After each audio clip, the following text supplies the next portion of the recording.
Hey everyone, welcome to Remap. My name is Jared, and today we're going to be taking a look at Ghost of Tsushima Director's Cut by Sucker Punch Productions.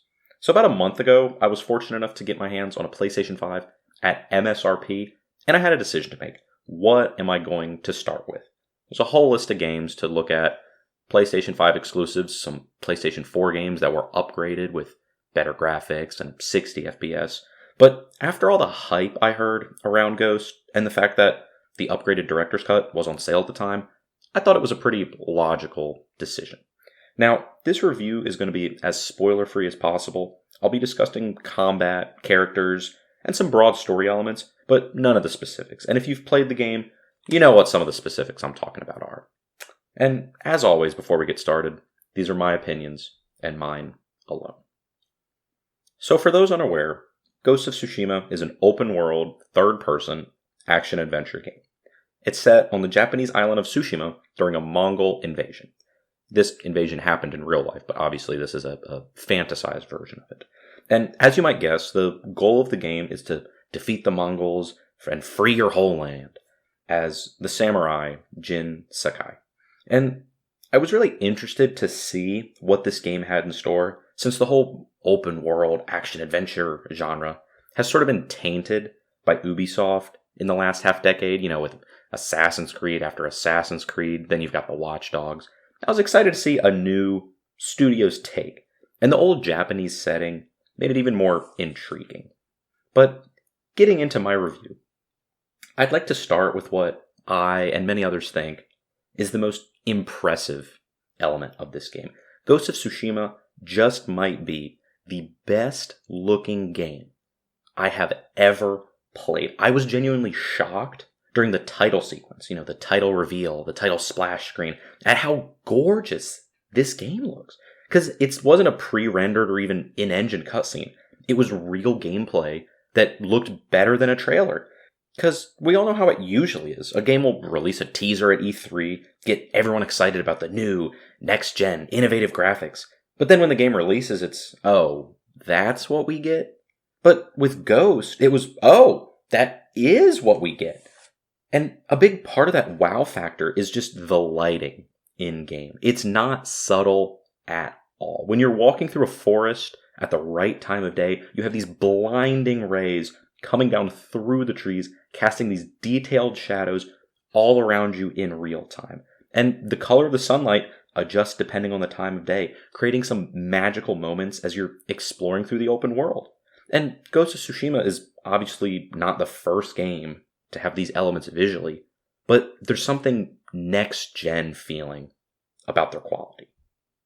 But what brings all these visuals together is not the incredible lighting or the detailed textures, but the little things that just enhance your immersion in the game.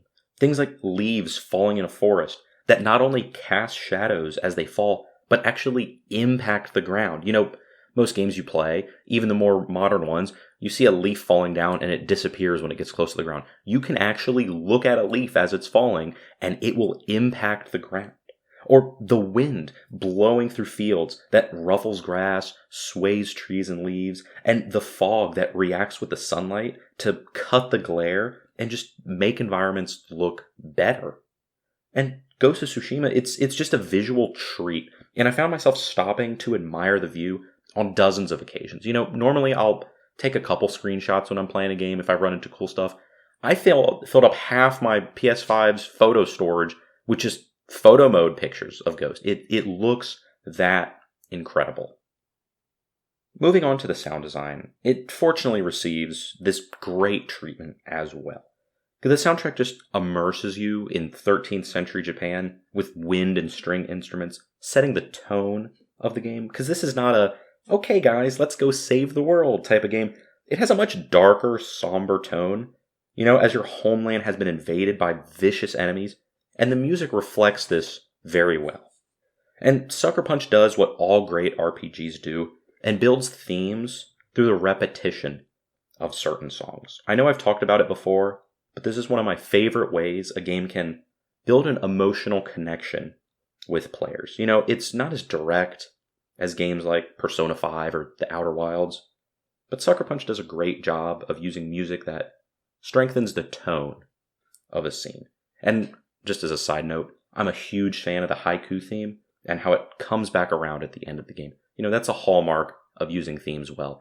You build that emotional connection with a player, then you can use it in a scene late in the game after dozens of hours, and the player is going to feel a certain way. Now, this soundtrack, it's not one that I'm going to be listening to outside of the game, but while playing, it is awesome to hear. And I felt that the rest of the sound design was solid as well. The environmental effects like horses' steps as you're galloping through a trail, birds chirping, and the wind just going through trees. It all sounds great and pulls you deeper into the island of Tsushima. The team at Sucker Punch is clearly doing all they can to immerse you in the environment, and I feel that they succeeded. That's the word of the day for Ghost. It's immersion. They're trying to bring you into this world. And in doing that, it makes me feel that there's actual depth. It's not a surface level open world. There's actually things going on here. And the combat effects are also solid, with probably the most visceral being an enemy gurgling in blood after you've cut them down. And if you couldn't tell by that sentence, this is clearly an M-rated game. And while I enjoyed the voice acting, the stiff character models really didn't help them out.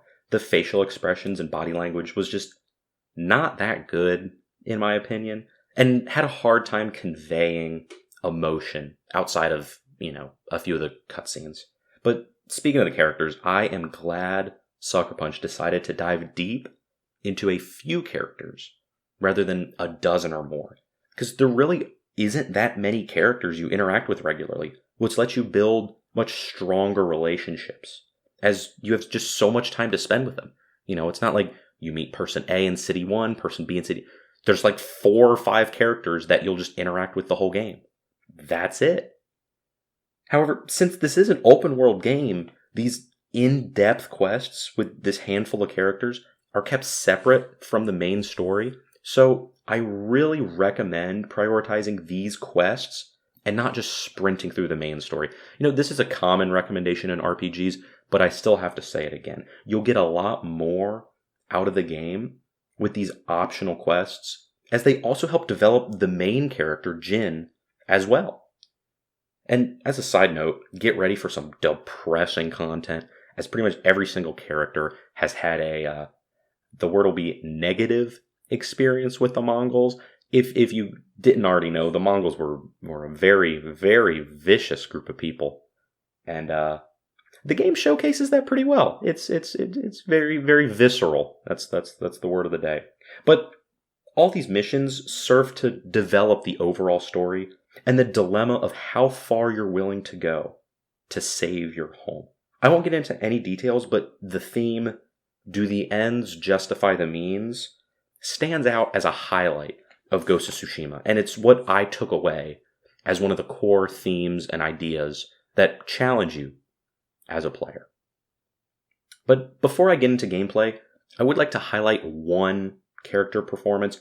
Khotun Khan, the primary antagonist, absolutely stole the show, in my opinion, and I wish there was even more of him in the game. Again, not a spoiler, but it was so refreshing seeing a cunning villain that had goals, strategies, and actually felt like a real threat. Not a pushover, not someone's like, okay, I can walk up to him and beat him into it. The dude's scary, but not in a way that's just, oh, it's the big bad guy. No, it's a real challenge to defeat him. And it was so great to see a more in-depth villain like the Khan. But enough about all the other stuff. Let's get into the gameplay. Because as a third-person action-adventure game, it has many of the pros and cons we've seen before in these types of games. Notably, the core sword combat, the core part of the game, is a ton of fun. It controls very well with the lack of a lock-on by default, making it more of a free-flowing experience. Obviously it's not as fast as the Batman Arkham games, but sometimes you're juggling between enemies in that fashion. And honestly, this is what I wish the combat of Jedi Fallen Order was. a nice tightly controlled, bouncing between enemies sort of feeling. And in addition, you have a number of samurai weapons as well. Bows, kunai, smoke bombs, bunch of more stuff. And all of which feel powerful and useful. And I found myself using them regularly in combat. It's great to have items that aren't just an afterthought or, oh, you only use them when you run into enemy type A. They are, multifunctional. You can use them in almost any encounter. But a couple of the drawbacks are what you might expect. Some encounters just involve you tossing items around for a free win because they're powerful. And there's also different types of stances with the sword play that you have to switch through during combat, which can be really annoying when you're fighting a variety of enemies and you're just trying to hit buttons to switch your stance. Just this whole UI of switching weapons, stances, items, it can just be cumbersome during the heat of a battle with bunches of enemies running around.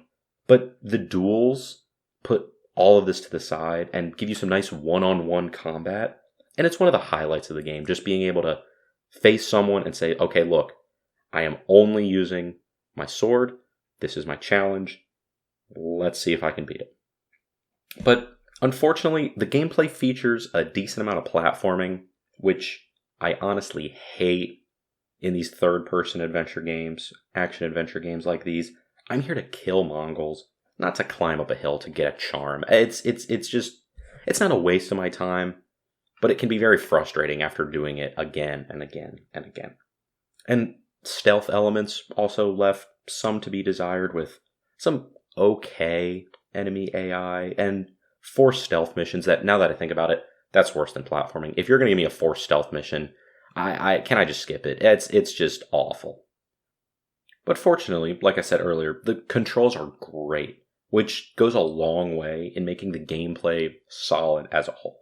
When I lose a duel, I feel that it was my mistake rather than the game just screwing me over by moving around in a way that I wasn't expecting to, or I didn't intend to control it. No, the controls are very tight, very responsive, and I'll give them credit. It makes the gameplay infinitely better having solid controls like that. And the performance of the PS5 has a big reason to do with this, because I can't imagine playing this game below 60 FPS. It's just silky smooth with some awesome quality control. I was not running into bugs, glitches, or crashes, and loading times are pretty much as close to zero as I think you can reasonably get. And finally, I'd like to mention a handful of items I wasn't sure where to discuss, but are some of the standout elements of the game.